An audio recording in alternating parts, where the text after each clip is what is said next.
This is the Relevant Podcast.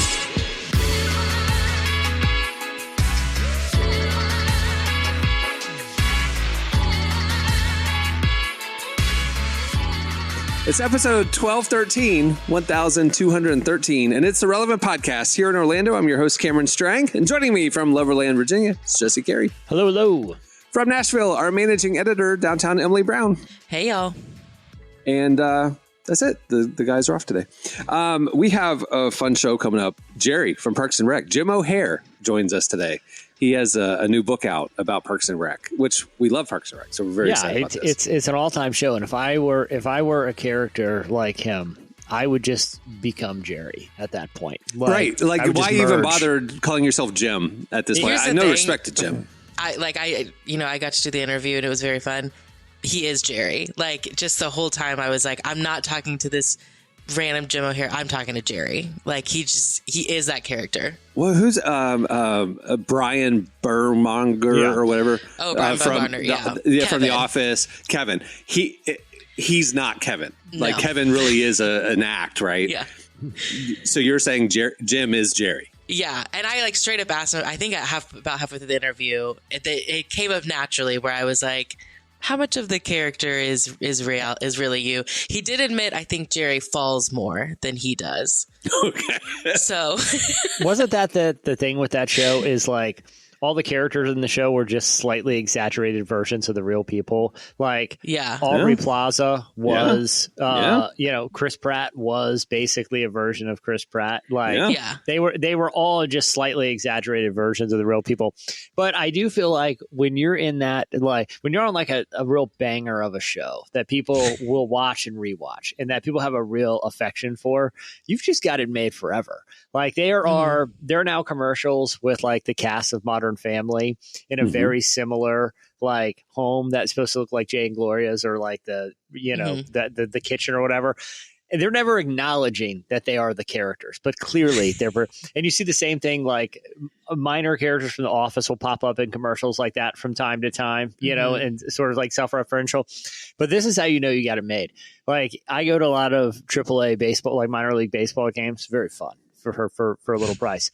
And the thing about minor league baseball games is like the way they bring people in is like they try to find something additional to the game. So they'll do like dollar hot dog night or whatever. They'll do like the Office night. And it's like David Wallace and Kevin will sign some autographs on like a fold-up table between innings. And trust me, it brings in the crowds. And it's the Office night. People will dress up. But what I'm saying is like David Wallace now, he doesn't need one more role. He can just do the minor league baseball tour for forever. And people come dressed up like 3-hole punch Jim and, the whole gang.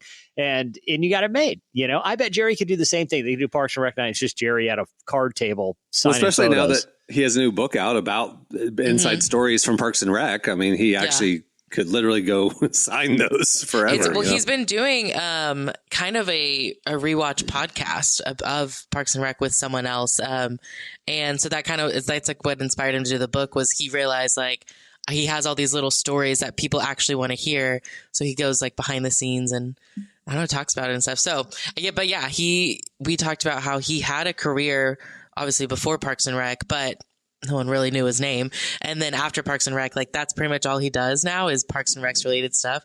And he's like, I love it. It was the best years of my life. And I just get to keep living in that. So he's embracing it. Good, as he should. And I have a thing for any minor league general managers out there, too. If you want to get more butts in the seats, right? Now, this is going to bend the rules because those games actually count for something. And then, it's like a G League game, basically. That's the level, Cameron. These guys are in and out of big contracts. I know what AAA baseball is. It's the one down from majors. You're right there at the cusp. I get it. But either way, let's just disregard the because no one really cares who wins, right? Like, you're just there to have a good time. If it's the Office night or whatever it is, like I want to see David Wallace at shortstop for one inning, right? I want to see Jerry in the catcher's gear and he gets one inning. Okay. Like that would get people in the seats.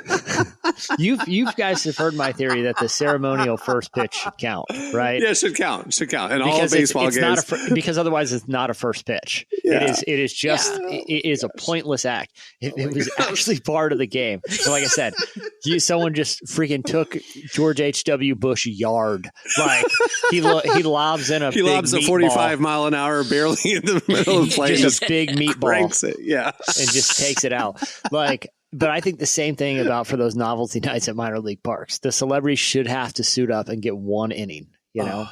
I'm in. Let's do it. Wouldn't I do think it's funny. What? Wouldn't you go? If the Osceola, is it Osceola Whatever. Magic? Yeah. I don't know. Oh, yeah, the Osceola Magic, the G League team. Yeah.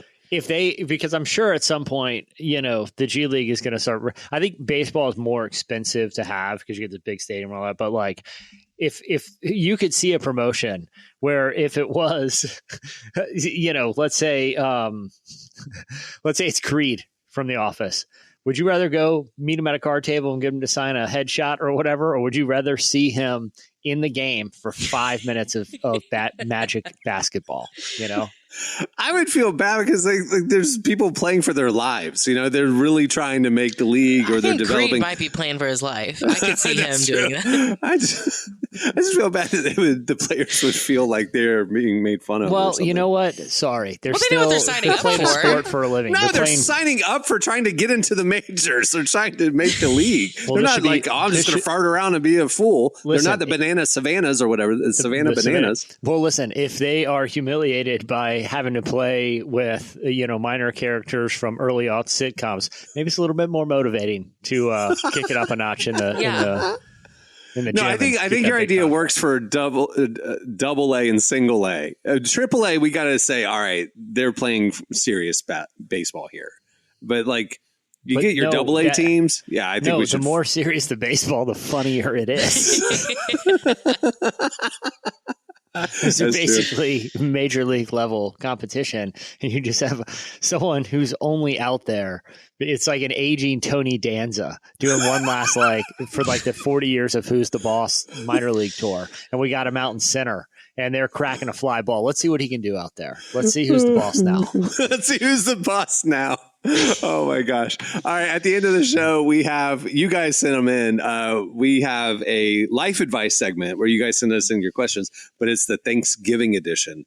Specifically, you had a lot of questions about Thanksgiving. So we'll tackle those at the end of the show. Are you guys hosting Thanksgiving? Are you traveling? Are you going somewhere? What's the story? I was forced to host it the last 3 years and opted out. So we're going to a restaurant because my mom won't cook anymore. So. Yeah, Emily. I felt really adult this year. I was really proud of myself. Last year I had to travel all the way to Texas, obviously for Thanksgiving. That's where my family is. And this year I said I'm not traveling all that way to Texas again because it's just either a long drive or an expensive flight. So we're meeting halfway in Arkansas, where I have a couple aunts and uncles and cousins. So yeah. I decided the family plans this year, which I know that means nothing to you guys, but it's the first time I've ever gotten to make my own family plans, and it was nice. It's a Cameron, with having hosted, we're all having to make that adult decision. We are hosting family from out of town, but I insisted on have fried turkey. And I will be the one frying it, because frying turkey. Have either of you guys fried the turkey before? Absolutely no, I've never done fried turkey. I always get the turkey I buy the turkey from Publix or somebody that can cook it right, and I just heat it up. I know you tried frying a couple years ago, and it introduces a real element of danger to the day. Right. The first year we did it, my father-in-law and I watched YouTube videos on what not to do. And there are some horrific videos out there. Oh, I know. We watched them last year. We played them on the show. That's right. Literally local fire departments putting out PSA videos of do not burn your house down. And here's how to do it correctly, because people are burning their houses down. Well, this year I'm thinking about what else I can throw in that fryer. I'm thinking about getting a couple of these fryers going. I've got enough Thanksgivings under my belt where let's get weird this year. You know what I mean? Let's put some, the fried Oreos. I want to get very creative. I'm pretty excited about this because I air fry all the time. I've never fried anything in oil. How do you know when it's cooked through? Like let's say you fry a fish or something like that. How do you know how long to put it in there or what temperature to put it at? I actually just had this conversation with some guys I work with because we were talking about this very topic, and I apply the same philosophy I do when I grill. I eyeball it and go with my gut. Yeah, I don't believe you can eyeball the crust only. You don't know what's going on inside of it. You feel it. No, there's calculations online of however many pounds of turkey is how long you leave it in there. Okay. But sometimes I like to pull it a little early, get it a little nice and tender. A little raw. We'll see. We'll be all right. A little pink on the inside. Just a little. Like a nice medium rare. Is this what you're going That's for? That's right. A lot of That's the danger that you're talking about that you want to implement. Rare poultry. Salmonella. Rare poultry gets a bad rap.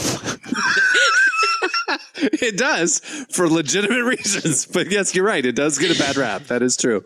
True statement.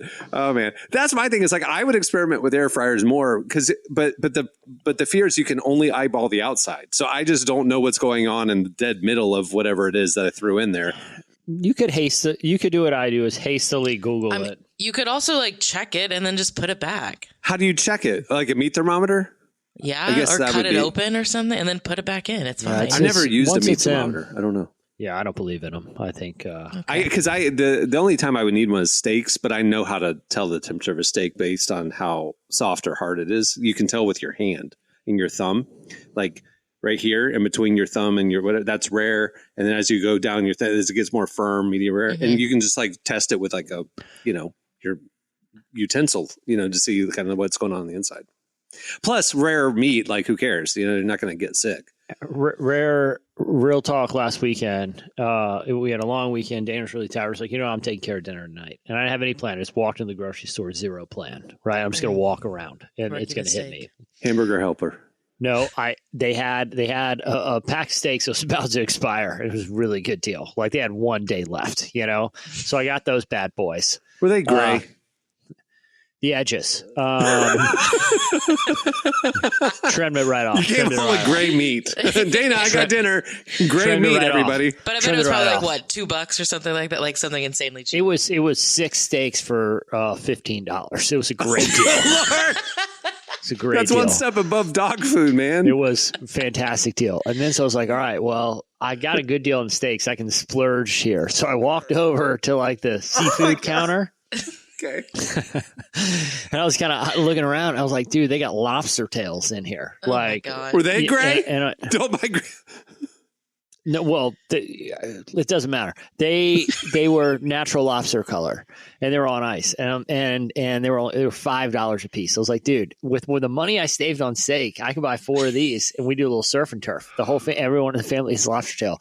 So anyway, I'm loading up, and as I'm about to the guy's putting them in butcher paper or whatever, and as I'm about to go, I was I've realized I've never cooked lobster tail, and I was do I put this in the grill? I don't know. And so I was like, hey man, how do you do this? He's like, oh, you just put it in boiling water with Old Bay. I was like, oh, easy, got plenty of that. And I was like, how long do you put it in there? And he kind of shrugged his shoulders. He's like, I don't know. You just kind of know, I was like, really? There's no time? He goes, I don't know, a minute. I was like, a minute? That doesn't seem long enough. And he's like, I don't know, man. He's like, you always put them back in, though. I was like, well, what am I looking for? He's like, you just know. I was like, he's the most unhelpful butcher ever. I mean, he's not a chef. He just cuts it up. Yeah, he just cuts it. He acted like he knew. And so anyway, I got home. You can grill lobster tail, by the way. It's fantastic on the grill. Well, I put them in, and I'm pulling them out after a minute, and I Google, and it says 3 to 13 minutes. I'm like, this guy has no idea. This guy is putting also, people that's in a danger. Wide range. I know. But I'm assuming it's, I was going to say, I guess, based on how rare you want it, but yeah, that's not really. Well, that's the thing. The first one I tried, I was like, that's a little rare. That I don't know what raw lobster tastes like, but I would imagine it tastes like that. I dropped them all back in. But anyway, it was, it was a fun little thing. It was fun to roll the dice and then Is that why you were sick for the next 6 days after that? Because you tried to rub? I didn't put my finger on it, but it was either that or the gray edges I put to the side and grilled up for myself. Of the steaks. It was either the gray meat or the raw lobster tail. Guys, but everybody in the house got sick after Dad made dinner. Guys, I got a whole surf and turf dinner for like $30. Okay, for four surf and turf for four. It was great. Was everyone else as excited as you about the surf and turf? I refused to tell them. I came back in from the store with bags. They're like, "What'd you get?" I was like, "Oh, you'll find out." And I went out there and did my thing, grilled them up, got the boiling water, and plated up, and brought them in for surf and turf. It's a big thrill for everybody. Did you do like the garlic butter, melted garlic butter for the surf? No. It was just straight up boiled Old Bay water. Dude, no, I'm saying for dipping the lobster tail in. No, lobster tail. You dip it in the melted butter. No, I didn't even have the right utensils. We were all like savages breaking apart with like sticking our fingers in there trying to dig it out. Oh my gosh. You need those little tiny You need the little tiny thing, but you've got to have little melted butter dishes and stuff for the lobster. Anyway. I feel like this is the information the butcher should have given me. He was the one selling it. Clearly I didn't know what I was doing. I'm really concerned that he actually only boils this lobster tail for a minute. And he like genuinely thinks, yeah, that's great. That's how it's supposed to taste. He looked like the type of guy that, was pretty comfortable rolling the dice with stuff like that. Like he had the look in his eye like, okay. He's the one who's going home at the end of the day when they close up with the gray meat that nobody bought. Yeah. I looked at it was like, this is a guy who's taking some risk in life. I was like, oh, okay, I got it. Yeah, I'm probably asking too many questions. He's not a big question type of guy. Yeah. All right. Well, moving the show along. After this break, it's Slices. Today's podcast is brought to you in part by Mercy Ships. Globally, 5 billion people lack access to surgical care. In sub-Saharan Africa, there's only one surgeon for every 200,000 people. Mercy Ships provides free, life-transforming surgeries for people who have little to no access to medical care. They help the blind see, straighten twisted limbs, remove deadly tumors, treat cleft conditions, and so much more. With state-of-the-art hospital ships, they provide safe surgery to children and adults living with treatable conditions, and it's completely free of charge. They do all this work with an all-volunteer crew of professionals who donate their time and talents. Surgeons, stewards, nurses, engineers, and more make the world a better place. Your donation today provides free, safe surgeries to people in desperate need of help. All gifts are matched, so please donate today at mercyships.org/relevant. Today's podcast is brought to you in part by Tim Tebow's book, Look Again. Have you ever wondered what would change if you truly believed you were infinitely valuable to God? In his New York Times bestselling book, Look Again, Tim Tebow reveals the powerful truth that when we learn to see the image of God in every person, including those we struggle to love, everything changes. Tebow shares incredible stories from his work with people the world often overlooks, and it will challenge you to stand up to the lies, rediscover the worth that everyone has, and impact the world for good. Find Look Again by Tim Tebow, available now wherever books are sold. All right, it's time for Slices. What do you have, Jesse? All right. Well, oh no. Speaking of things getting weird, I think that should have just been one of the campaign slogans this year for either of the candidate. Let's get weird, or let's just see what happens. And that's kind of been confirmed by some recent cabinet appointees because, listen, politics, everyone's personal politics aside, we've got some curveballs here. Okay. Some names no one's really thought. Got some mugshots. Well, listen, we're just making stuff up now. We got a whole Doge department. We got a cabinet of Doge. We're literally just making things up at this point. Okay. Yeah. There are no rules. All right. So that's why I think the new president should consider a plea from a very well-known figure in the wildlife world because he believes that he would be a great head of the cabinet of the Federal Fish and Wildlife. He wants to be the Federal Fish and Wildlife Director. Sure. Mm-hmm. And, he's got some pretty strong words. He says, I had no idea there was so much controversy about this former cabinet member, but he said it's time to bring some honesty to this department because that former director, Dan Ash, only looked out for himself in this position within and his position within the Association of Zoos and Aquariums. Basically, One, had no idea there was an association of zoos and aquariums. Seems like those should be two associations to me. I'm just saying. Two separate ones. Yeah. Yeah.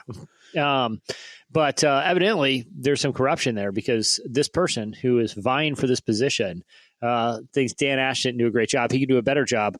One problem, this person is currently in federal prison and is not scheduled to get out till 2035. So in addition to the cabinet position, he's also going to need a pardon. This person is none other than Joe Exotic. If this happened, I don't even think it would be the most surprising or outrageous. Honestly, it'd be just yet another mugshot to go with the other cabinet members' mugshots. That's wild. Joe Exotic is actually publicly asking for a pardon and an appointment. I feel like he's done this before. I feel like the last time Trump was president, he asked for a pardon. He was asking for a pardon, but he wasn't asking to be part of the cabinet. Sure. He's taking it up a notch. I'll give him that. But honestly, at this point, why not? Like, there are more, like, what is the worst that could happen here? Like, I mean, there's a lot of bad things that could happen. Putting Joe Exotic near any branch of government does not feel like a good move. Jesse, I feel like you eating gray meat and undercooked lobster you've thrown all caution to the wind. You don't care anymore. What's the worst that could happen? That's going to be the new normal if Joe Exotic gets to be. Because I rode pretty close. I flew pretty close to the sun and I came out just fine. And not only did I come out fine, I had a great meal that cost me personally like just under $6. So yeah. Sometimes you take risk but I do like how there's just new cabinet positions that didn't exist. The funniest thing is the Department of Government Efficiency, right? Is that what it is? Yeah. Mm-hmm. Have you guys seen the Washington Dreams, like the Nate Bargatze memes going around? Where it'll be like it's George Washington with his hand on one of the Patriots' shoulders, and it'll be someone, kind of repeating one of the lines from the sketch. But the Patriots is saying, so what master of efficiency will lead this department, sir? And he goes, actually, there will be two men to do one person's job. But I think we should just open up more like Bill Simmons has always said, like he thinks there should be like a sports czar that kind of sets, some high level policies. Oversees the NCAA, pro sports leagues. Yeah, sure. I was thinking, especially now there's gambling involved and everything, like just one, solid. Hey, sports needs regulation. No joke. I mean, that really actually in this modern era should be added to the federal government. I think we could break up the FCC a little and have like a social media czar. And then this might be a little granular, but hear me out. I think we need a texting, like the head of texting. Oh. Like, what are we talking about? What do they do all day? What's a 40-hour-a-week look like for them? It's not 40 hours a week. We got a whole department here. Okay. We got a whole cabinet of officials thinking through all the stuff related to tech. Okay. One, when I'm typing and I hit space, do you know how many times I hit the period and it creates like a long string of words with periods in between? It's infuriating. We should figure this out by now. We need a cabinet. Emojis. They're too important to just have like Apple or whoever creates emojis, these private corporations. They've become part of language. They should be determined by some sort of department here. You know they are, right? It's global. It's a federal. There is a global consortium every year that votes on new emojis possibilities. Once they approve them, the Unicode version of them, the universal version of them, then Apple makes their illustration of that emoji.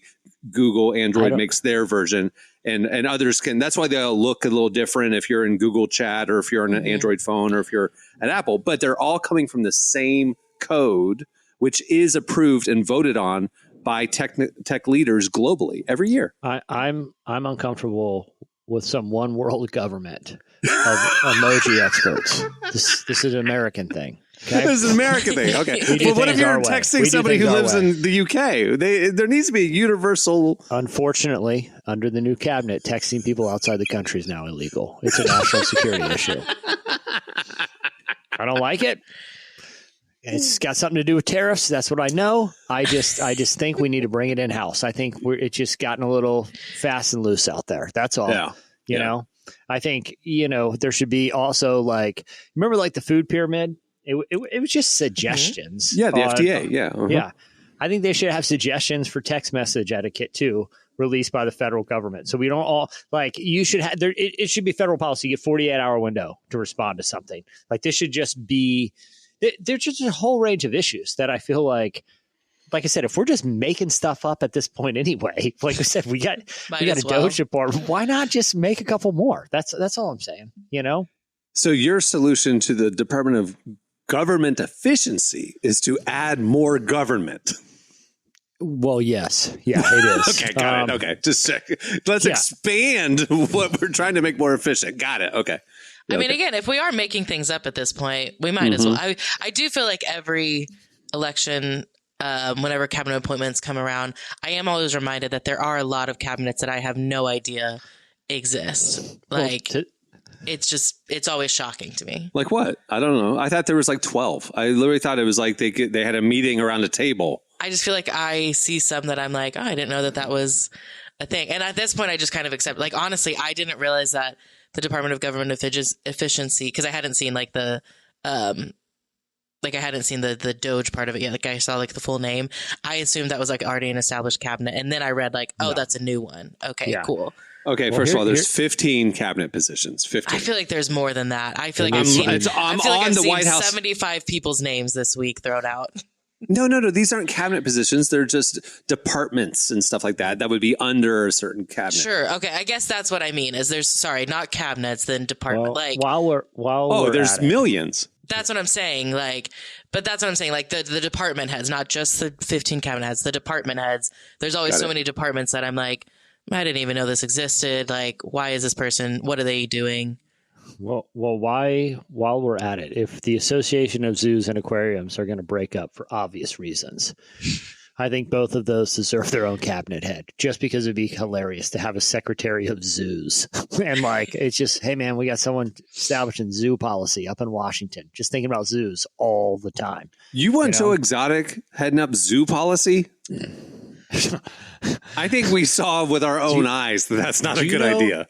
Do you know how much zoo attendance nationally would go up if Joe Exotic was over a federal zoo cabinet? When's the last time either one of you guys been to the zoo? I mean, if Joe Exotic took over, if Joe Exotic was installed on January 20th, by February you'd be going to zoos just to see what happened out there. I live less than a mile from the Nashville Zoo. Do you smell it? No. Oh. But I also hold my nose every time I walk outside. So I feel bad for our local zoo because our local zoo is on the north side of Orlando. It's up in Sanford, and it's been around forever. It's just a normal, mid-rank zoo. And then down at Disney, they built Animal Kingdom, which has a cage-free safari experience and amazing animal encounters and all this stuff. It's like I feel bad for the local trying to hang on and compete with Disney, but.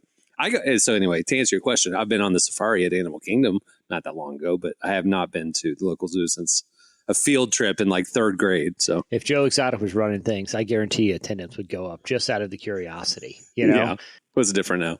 Yeah, you would have to sign the monkeys a waiver. aren't in a cage that you can they can join your party as you walk. Yeah, you would have to sign a waiver to go to the zoo. That's what I'm talking about. If we split it up, like you said, someone has to be over zoos, someone has to be over aquariums. I think it'd be funny if Joe Exotic was over the zoo and then his arch nemesis, I don't remember the woman's name, but if she was over aquariums, that could be fun. Carol Baskins. Carol Baskin, yeah. Yeah. She can be over aquariums. I don't know if she wants to be, but they would definitely run their departments very differently. And we could see who's the better one. I mean, they all have mugshots. So, I mean, they would qualify. I would just love to be flipping through and you go by C-SPAN and they're having a real serious, televised congressional meeting and it's all zoo talk. It's just different. We could, the bars can be 6 inches apart or we can see if they can get out if we stretch them out to 8. I don't know. Let's just try it. I want to see that in a big congressional hearing, bring in live animals, a late night show. Like Noah's Ark. It'd be pretty cool. All right. What do you have, Emily? Okay, so there is this sort of growing trend that I've been seeing on my social media. And when I brought it up with people, I've realized that it's definitely something in the girls' algorithm. It might not necessarily be in the guys' algorithm. So I kind of want to talk about it just in case it makes it into y'all's feed, what this is and what's happening.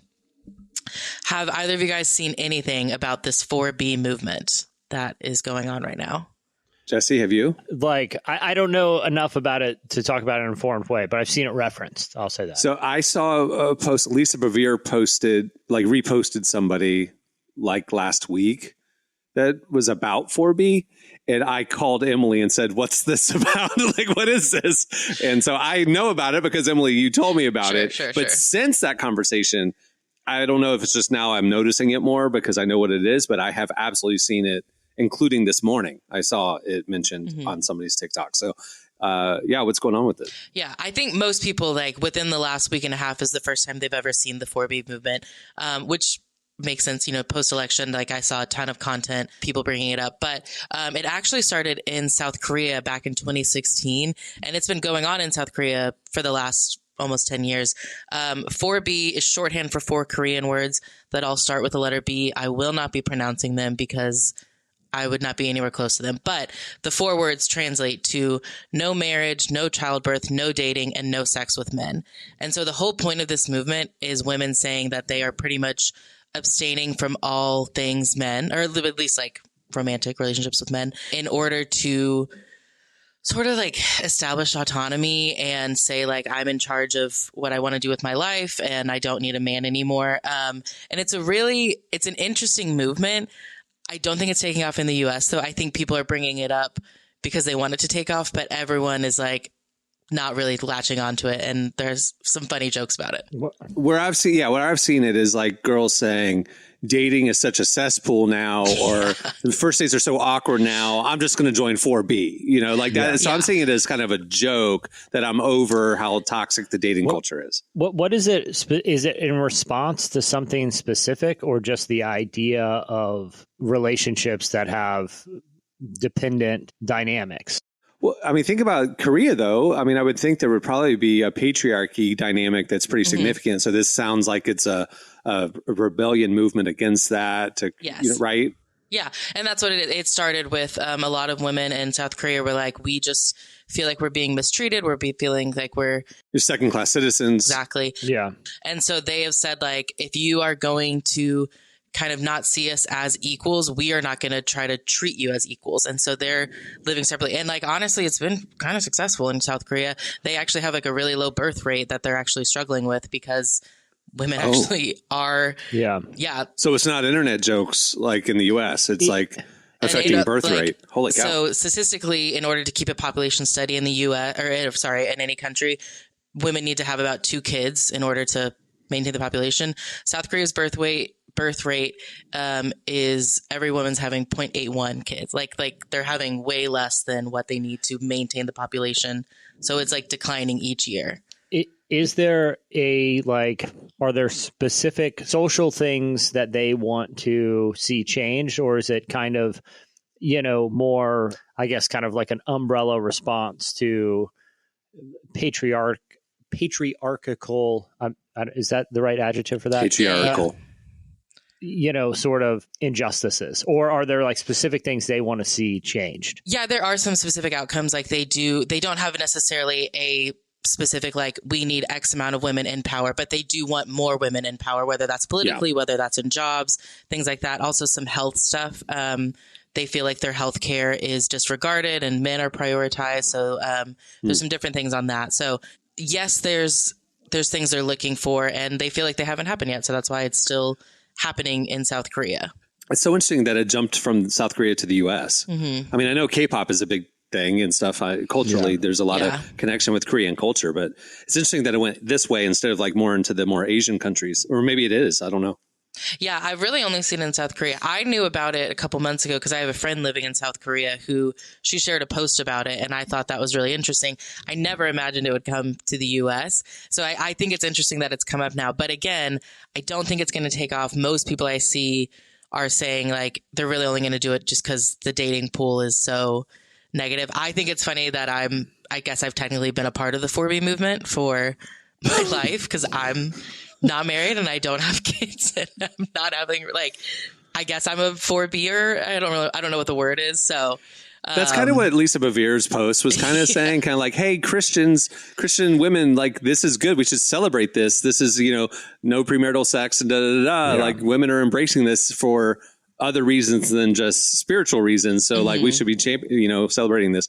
But I feel like the people who are truly living the 4B lifestyle, I mean, that's no marriage. That's not, like, this is no children. This is like, I am going to die single as a deliberate choice. Right. So it's not quite what the church is preaching about abstinence until marriage, but it seems we'll like claim that. We'll take it while we have it. Kind of rejection of the notion of romantic, promiscuity and or that you need to be romantic. What I'm saying is like any romantic, relationship, like not just the, physical part. It seems like it's a rejection of the notion to a degree. I like this, Emily. Like you can be our translator. You can educate me and Jesse on what's happening in women's social media circles because we don't know. So I like that. Was that your slice? Just telling us what 4B is about? Well, I wanted to tell you all that. There was another slice I had that is definitely more slicey, but I just, got to keep the guys informed. You just wanted to make sure that we were in the loop about what's happening in the women's world. I love it. Like I said, like I've seen the 4B movement come up more, and I think because I happen to have a friend who kind of sort of taught me about it a few months ago. I forget not everyone is as chronically online as I am. So I literally, when I saw it this morning, I told you this video is like a female comedian, and she was just like, "Hey, I just want to give a shout out to all the women out there going on first dates. You're putting yourself out there. It's hard. And you're just trying to not get murdered because you're hoping that maybe this guy will love you for the rest of your life." And then she's like, me personally, I'm probably just going to join the 4B movement and whatever. Had you not told me what it was last week, I would have been confused by the post. I mean, I don't. You're welcome. How do you find out what this stuff is? So, Cameron, to be fair, we both brought very important slices. Hers has a multi-generational, spiritual, transnational, and ultimately existential. Relevance because it could dictate the future of humanity. Yeah, mine. We get to pontificate openly about a federal position to worry about aquariums. So I think we're both doing good work importance. Here. I think we're both doing good stuff. I think so too. All right. Is that it? I do have one more thing actually that I did want to talk to y'all about. Hit us. That I think you guys will have a lot of insight on and maybe you can help me out with. But I don't know if y'all saw this. Warner Brothers is selling 10 completely functional Batmobiles. Like, do y'all remember in The Dark Knight, wait, Dark Knight Batmobiles or like Adam West Batmobiles? No, Christopher Nolan's Dark Knight Batmobiles. Oh, heck yeah. The tank looking ones? Yes. Oh, yeah. Yeah. Why are they selling them? Wait, are they old props that they're getting rid of, or are they they built them now? Like, what's the story? They didn't say.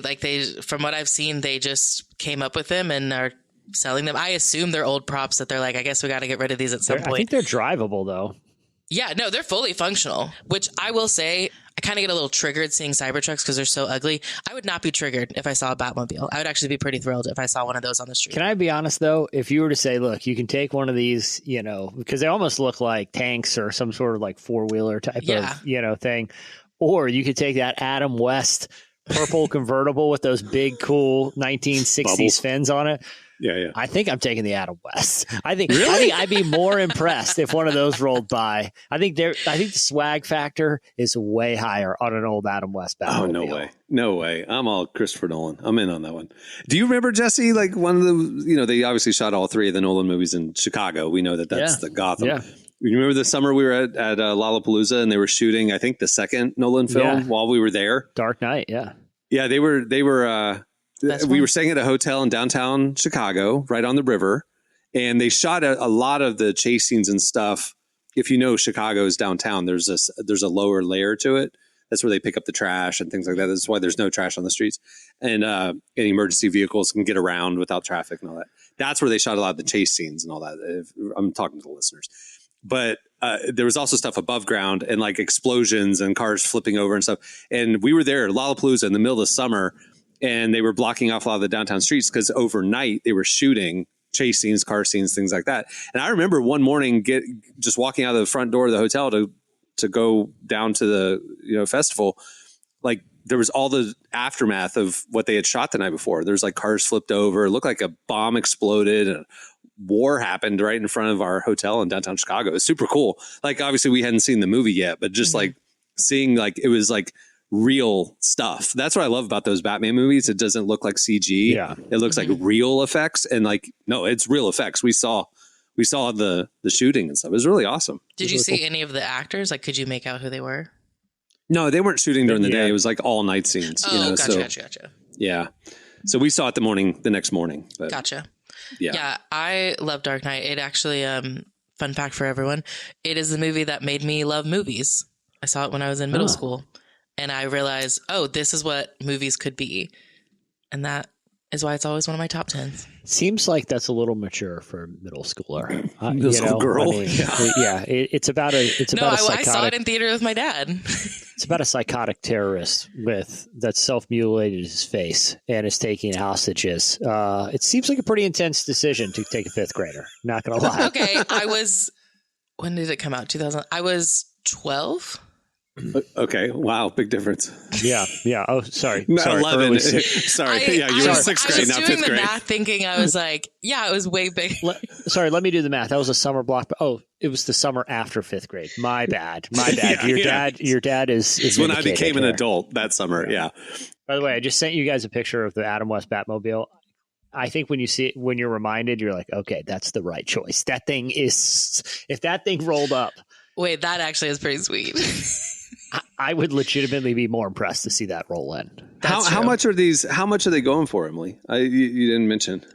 Oh, just for a real cheap price of $3 million each. Oh, no way. Yeah. I think that's why there's only 10.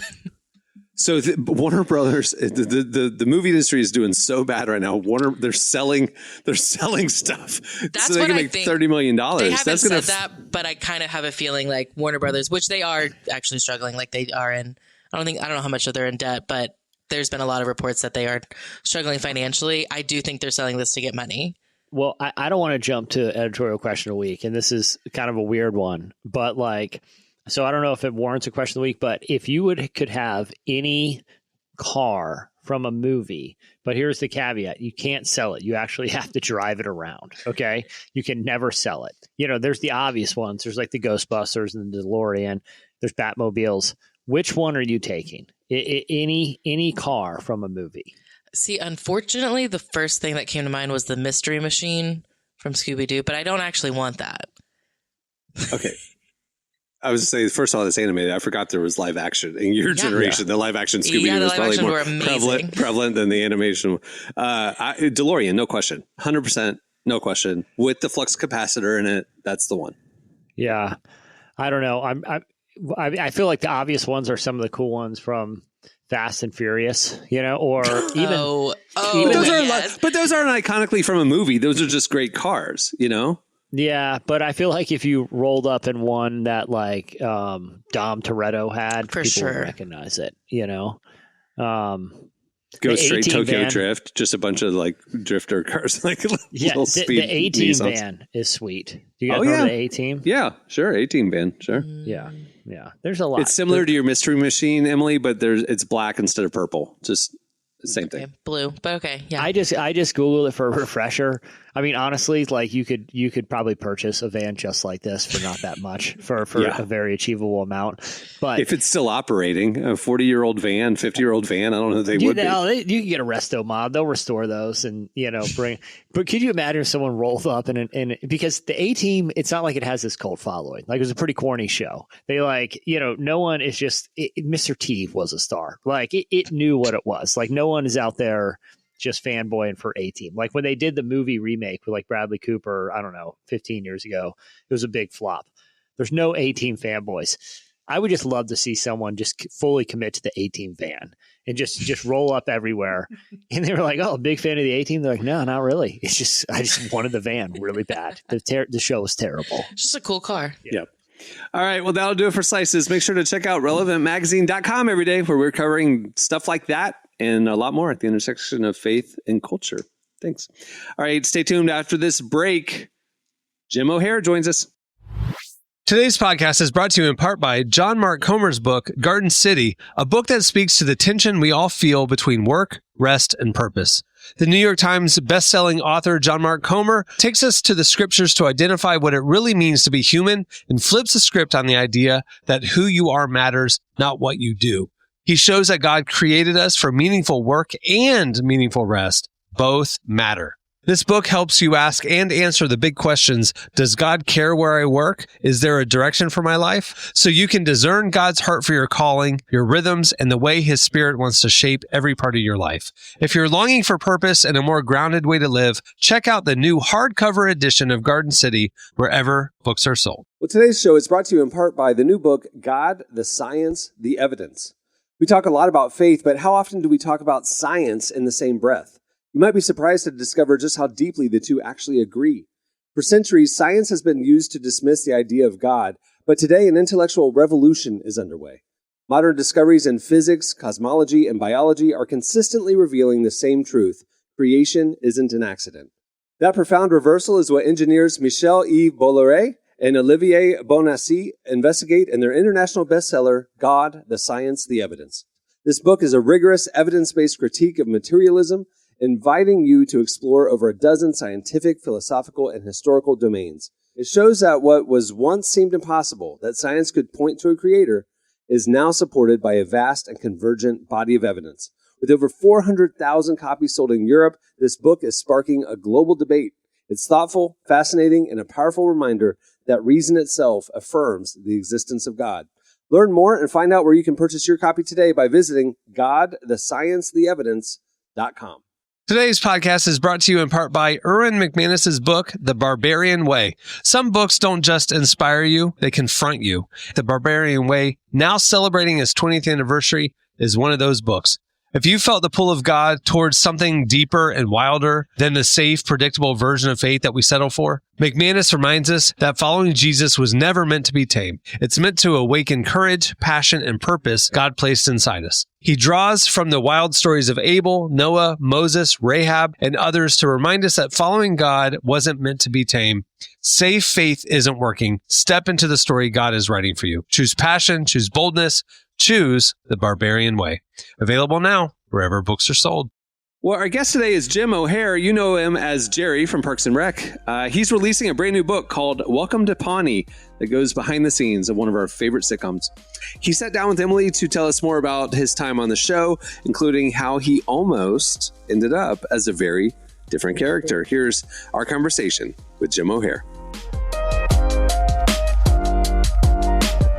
Well, I would love to know what made you want to audition for the role of Jerry in the first place.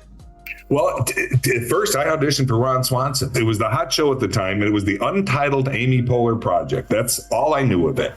And you talk to different actors at different auditions, and you're hearing about this project. And the word was, not that we knew this for sure being on the outside, but it was going straight to series. That doesn't happen a lot, Emily. Like that's like that's the dream. And so my people got me in to audition for Ron Swanson, and it went well. I can't imagine anyone other than Nick Offerman playing Ron Swanson, because that would make no sense in any world that I know of.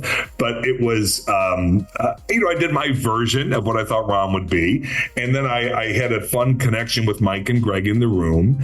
And so my goal at the time, to be honest, it wasn't even to get the gig, because I knew this was such a high profile gig. And at this point, I'm just a journeyman actor, going from show to show, guesting and, pilots that come and go. I just wanted to make a good impression for Mike and Greg, because they're the people who are producing The Office. And now they got this new show, and I want them to keep me in mind. Like, hey, we could use this guy as a guest star or whatever. So when I left, I felt good. Like, that went well. I didn't embarrass myself in front of these guys.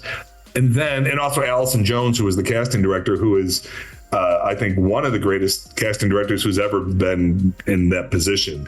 The careers she has started, I interviewed her for the book, and I said to her, do you understand what you've done for people's lives? I mean, she has changed people's lives. And she's so humble, and of course, she takes no credit for it, but she should.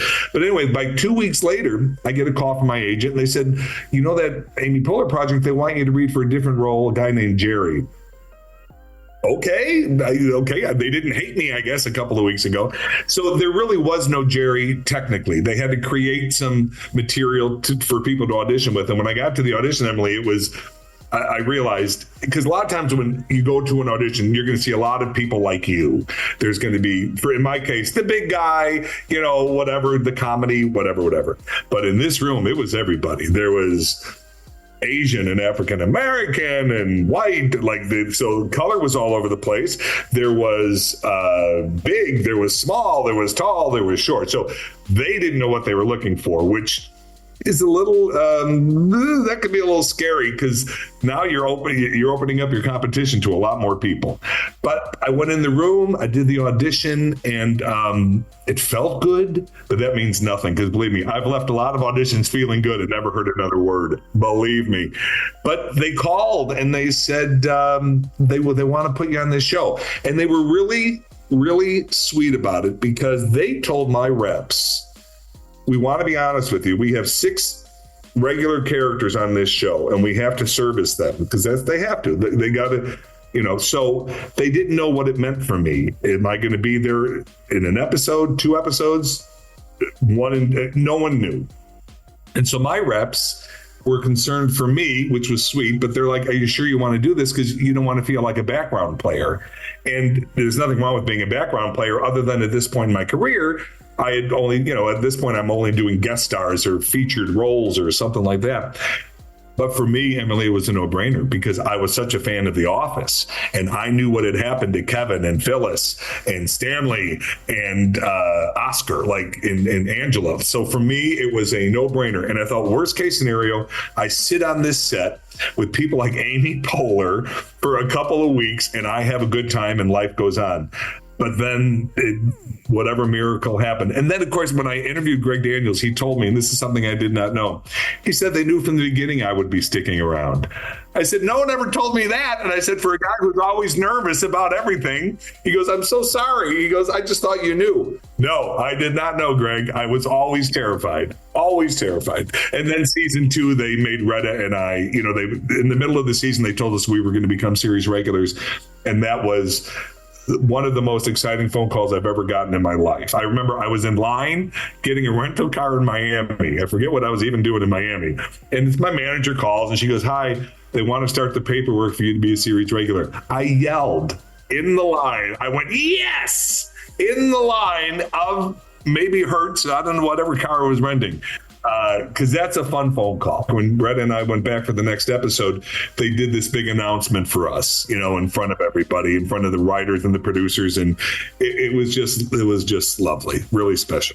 That's the kind of place it was. We were the kind of place that other actors, the word got out, and other actors wanted to guest on our show. So they would be telling their reps, try to get me on Parks and Rec, because the word had been out there that we have fun, the material is amazing, and the set is just somewhere you want to be. Which I love it. When I've been doing this podcast, the Parks and Recollection podcast, I love when we have the guests on who will say, oh my God, it was one of my most fun experiences ever. Because, you go on these shows and shows can be cliquey because the main cast are together every week and guest stars come and go. And so sometimes they don't even talk to you, but I can guarantee you, if you came into our hair and makeup trailer and none of us knew you, we knew you by the end of your first day in hair and makeup, because everybody greeted you and welcomed you. It was just the nature of what was going on there.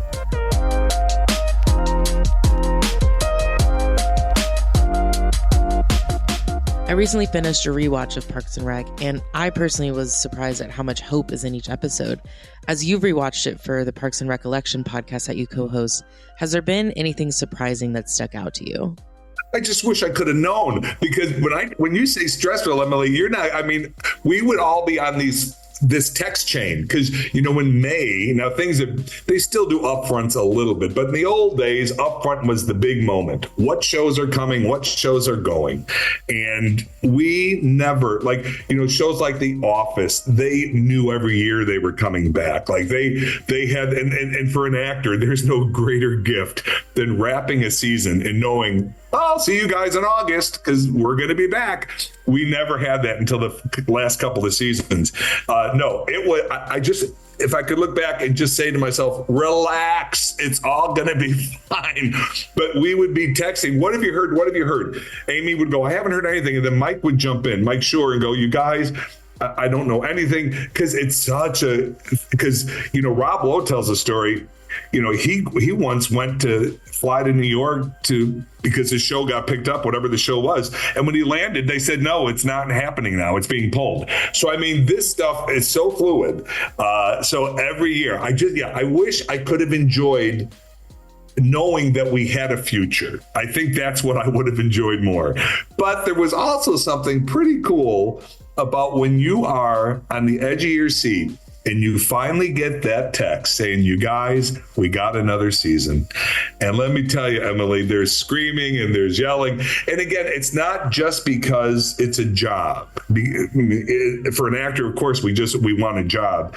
But we got to be together again. And when I say we, I don't just mean this amazing cast, but this crew and these producers and these writers.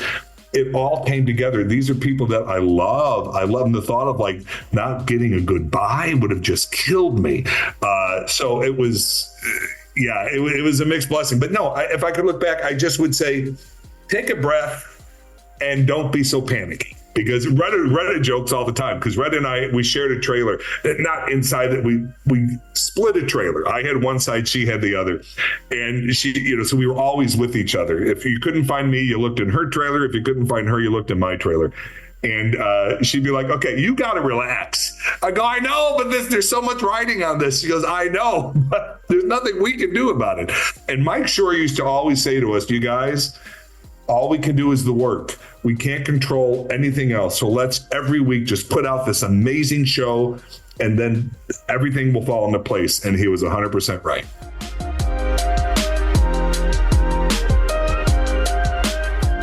Well, I know it's been several years since the show ended. So has your perspective on your time filming it changed at all? Emily, I have every day I'm shocked because to the good and the bad of me doing this Parks and Recollection, the bad is I realize what a terrible memory I have. The good is I'm constantly blown away by things I forgot that happened. And I totally enjoyed them again. And that was the same thing when I was writing the book, because I got to learn things about this show that I never knew. I had no idea because I got to sit down with Mike Shore and Greg Daniels, who created this show, and they told me things I couldn't have known because I wasn't there when the minds were creating this amazing show. And so, I'm constantly blown away. And when we do the podcast, we'll also have, a lot of guest stars. The cast has been there and writers and everybody, and they will tell stories. And I'm like, are you kidding me? That's amazing. Because I always say, and I know it sounds cliche to say that we were a family, but it really was a special place. And, I see these late night shows and I see the different guests, and I'm a guy who, if you look me up, I've been on a lot of different shows over the years. Like apparently someone told me I have over 200 credits on IMDb. So I've been on a lot of shows, and I'll see these people on that show going, oh, we were just one big happy family. And I'm thinking, I was on your show. That was, I don't know who you're talking to, but that was not a happy family when I was there. But I can tell you that in the world of Parks and Recreation, it was. It really, I always say my favorite episode, and it's not because it's the greatest of all the episodes of Parks. It's a wonderful episode. But it was season 2, and it was the hunting trip when Ron gets shot in the head. And the reason I love it is I call it the episode we all fell in love with each other, because we were kind of forced into this forest for a week, because we weren't on the sound stage. And I just thought at the end of that week, I just thought, this is the greatest thing ever. And of course, you pray it'll go on forever. it went on for 7 seasons. So, but of course, every year we thought we were being canceled. Believe me, it was nothing but fear and anxiety, but it did end up doing 7 seasons. So, I wanted to share that with people. I think I think that's special. I know people, everyone says our show was great, and hopefully it was, but Parks was just different. And the cast, we still have a thing called the Parks Family Text. We are in each other's lives all the time. Amy just sent us a picture the other day. One of her kids and one of Mike Shore, co-creator of the show's kids, were going to a student tour thing in Greece. Like, just amazing. Like, their kids are, anyway, it's just this big cohesive group that has stayed tight over the years.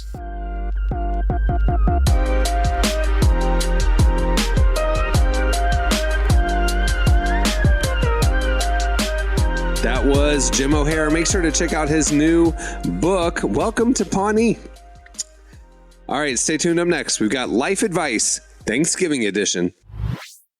Well, today's podcast is brought to you in part by the new book, Confessions of a Christian Alcoholic. Author Jonathan Seidel knows firsthand how even believers can get stuck in shame and destructive habits, especially when it comes to one of society's biggest obsessions, alcohol. In Confessions of a Christian Alcoholic, he details his spiral into disordered drinking and shares the 4-step process he eventually used to break free. There's hope for alcoholics who become Christians and for Christians who become alcoholics. Find Confessions of a Christian Alcoholic wherever books are sold. What if you could change a child's life with just $10? Right now, thousands of vulnerable children in East Africa are suffering from jiggers. It's a painful, preventable parasite that burrows into their feet. Soul Hope is the only organization treating it through foot washing, medical care, and durable closed-toed shoes that protect kids long after treatment. $10 may not seem like much in today's world, but when we come together, those small gifts add up to big change. Join the 10 for 10 campaign. $10 protects 10 small toes. Visit soulhope.org/10 to give now. One small gift makes a big difference. Again, that's soulhope, SOLE, hope.org/TEN. Okay, it's time for... It's life advice.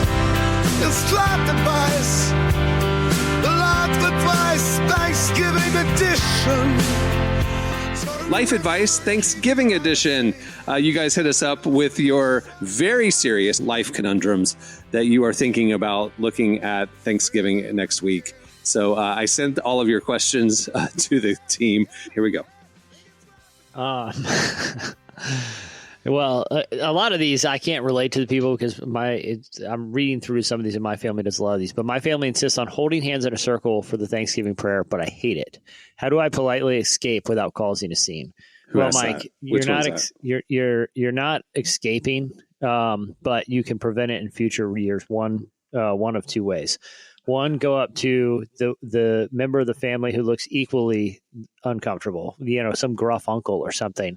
And as the prayers happen, go from like handshake holding to interlocking fingers in the middle of the prayer with that uncle.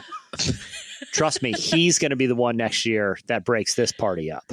Or you do the thing is in the middle of the prayer, you go to sneeze, but act like you forgot you're holding hands. So you sneeze on the back of your aunt's hand. And they go, oh, I'm sorry. Do we have COVID test? Anybody got a COVID test here? That'll break that party up. There's just a couple strategies, Mike. So that was Mike Thompson. Mike Thompson has that one. Yeah, that's funny. Hannah said, my family insists on eating Thanksgiving dinner at 2 p.m. Is this normal? I feel like my family eats like later in the day. What time do you guys eat like Thanksgiving dinner? I've been to afternoon meals. My family's always 2:00, 2:30. Because then it's like, then you have your leftovers, turkey sandwiches for dinner, light dinner at 7 or something like that, or like you just kind of graze whatever was left over. 2:30, 2:00. Why is that not normal? Why do they think that's not normal? What do they think it should be? I think some people are more like it's Thanksgiving dinner. Right. That's what I'm saying. I feel like mine's more dinner. Like, I mean, it's like early dinner. I would say like 5, but 2 p.m. that just feels so early. You got to get up so early then to make all the food. In Canada, they call lunch dinner and they call dinner supper. Well, that's Canada. We're in America, Cameron. Yeah, they don't have Thanksgiving up there. I know. I'm just saying. Isn't that weird, though? I was watching a Canadian home renovation show the other day, and the guy was like, all right, let's go get dinner. And literally they put a subtitle on the screen that said, in Canada, they call lunch dinner. And I was like, oh, okay. Because I was confused. It was light out. No offense to Canadians, but that just feels so wrong. Isn't that weird? Yeah. Like dinner is lunch. Raquel says, my mom insists I sit at the kids' table because there's, quote, not enough room at the grown-up table. I'll do it, but I want to get back at her. Wow. Any ideas? Yeah. Volunteer to cook the turkey and undercook it when everyone's got salmonella next year. Who's laughing now, Mom? Who's laughing now? No, she's going to keep you at the kids' table to punish her. Like, oh, you are clearly not an adult yet. You can't even cook the turkey. No, she'll look at her. You know what I'm capable of, Mom. I poisoned a whole family to get back at you. Do not sit me there again. So she has to own up to it. I did this on purpose. Yeah, okay, it's a threat. It is a threat. I'm taking things up a notch. Okay, you humiliate me at dinner. I poison the family with undercooked poultry. Sarah Maine Jones said, my cousin is a turkey trot enthusiast and wants me to run with them at 6 a.m. Should I fake an injury or lean into the chaos? I say this as someone who did run cross country in high school. Fake an injury. It's not worth it. Sleep in. It'll be fine. I've done a turkey trot. It's not fun. I saw somebody like a dating coach one time, like, hey, these are the important things you need to know before you enter a dating relationship. You know, where they feel about faith and their, career and their family history and all these kinds of things. And literally, are they a turkey trot family or not? Because like, important. Like if you just marry into a family not knowing they're a turkey trot family, and then you're the odd one out on Thanksgiving, like, no, you don't want that kind of life. Yeah. And you don't want that pressure either, because it's like, look, I'm already going to feel bad about myself already because I'm eating like just a ton of like dessert today. You're like, I know I'm not going to feel good. I don't need to be shamed by having all you sweaty freaks stroll in while I'm just getting the morning coffee going. Sweaty freaks. Your new father-in-law, sister-in-law, brother-in-law, they're just the sweaty freaks. And I don't need to be shaved here. And I like you're in running. Your pajama pants still. Yeah. Hey, welcome back, everybody. Yeah, I personally like running, but I'm also not out here, trying to show people up Thanksgiving morning. Okay, that's not what we're doing. Oh my gosh. There's a local run club around here, by the way. And like I said, I got nothing against running, but it's like a social thing. And like 300 people come and they run all over town. It's a hazard. Okay. Remember when Midnight Mass was big in Orlando? All those hipsters on fixed wheel bikes would clog up the streets. Yeah. It's a real hazard out there. And they all meet at like a restaurant or like a brewery or coffee shop, and they come back and hang out. Every Friday night. It was like, couldn't get around. I'm just trying to go out on a date or go out to dinner on a Friday night, and all these 3,000 critical mass hipster bike riders are making a statement. They're like block huge intersections and take their time. It was horrible. The brewery by my house at an old fire station has a brick oven pizza, thing connected to it. So you can sit, and I'm sitting there eating pizza one night, and the run club rolls back in. It's like I'm eating pizza in a locker room, like after a football game. It's disgusting. It's so disgusting. And critical mass would like bar hop throughout the night. So like it isn't like an hour long ride. They're clogging up downtown all night Friday night. Anyway. I got a bunch of bros who just ran 8 miles, like plopping down while I'm eating a sausage pizza. It's not a great combo. Okay. Serena Harris says, my uncle keeps bringing up aliens at Thanksgiving dinner. How do I steer the combo back to stuffing or whatever without a full conspiracy theory meltdown? You don't. You lean in there, friend. I knew you were going to say something like that. You want to know more. Yeah. You're the uncle bringing up alien conspiracy. That sounds like a great meal to me. Out of all the topics that we get to, like all the topics that are going to come up, politics, how's the family doing, relationship, kid stuff.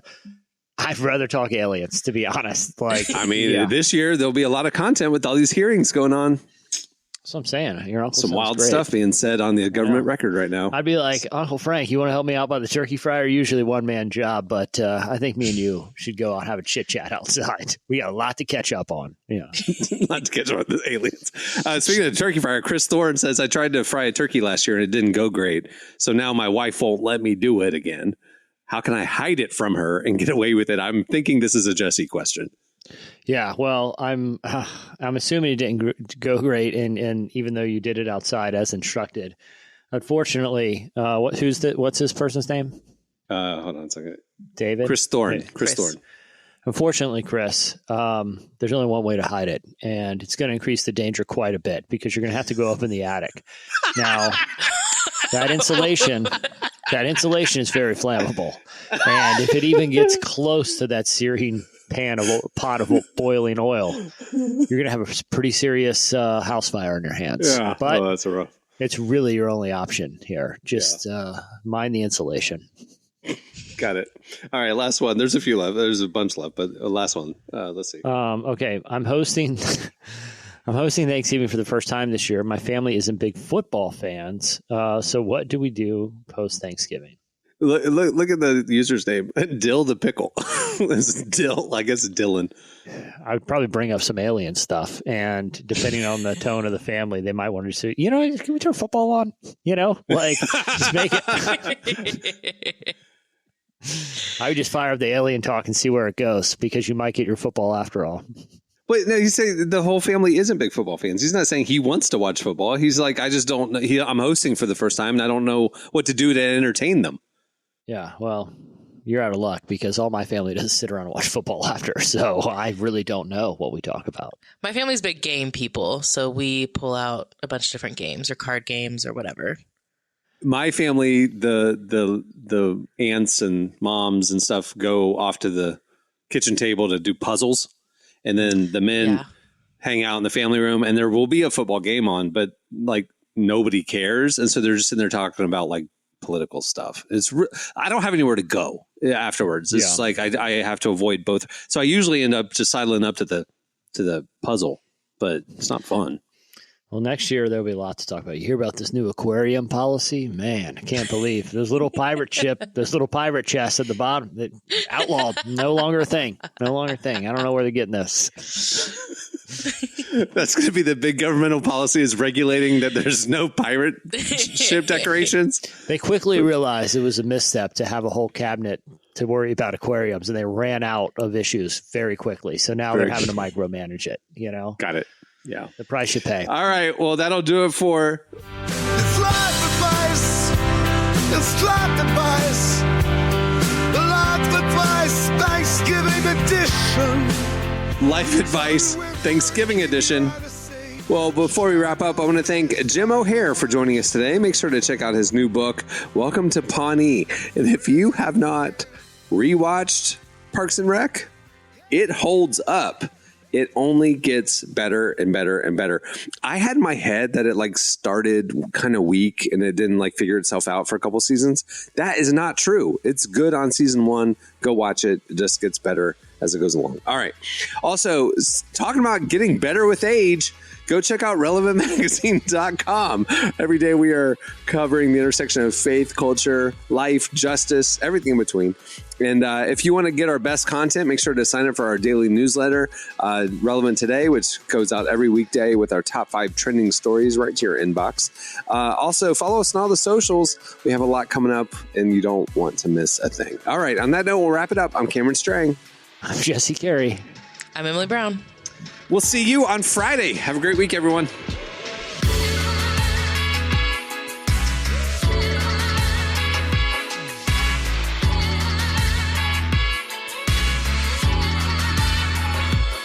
Thanks for listening to the Relevant Podcast.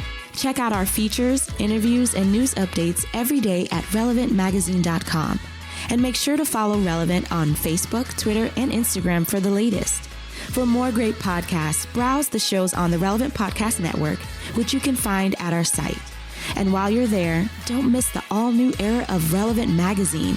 A new issue releases every other month at relevantmagazine.com.